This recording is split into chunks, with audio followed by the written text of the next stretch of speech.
Hey everybody, it's Soren from Hennepin Restomaz. I'm going to do a quick unboxing video today. We got a couple boxes in that have some fun stuff in there. So here are our boxes. Came from China. So we're going to open this thing up in a second, take a look inside.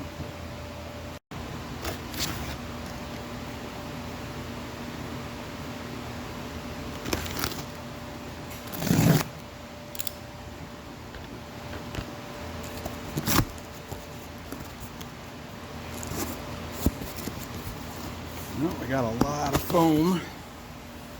And here we go, the goodies.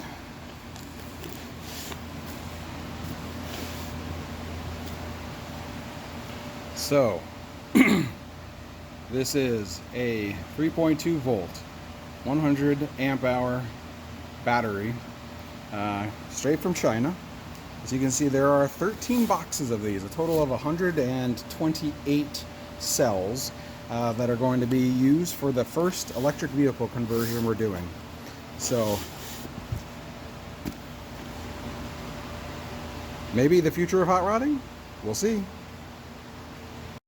We'll be posting more about this project soon, but until then, feel free to like, follow us, and subscribe to our channel, and check out our other videos. Thanks!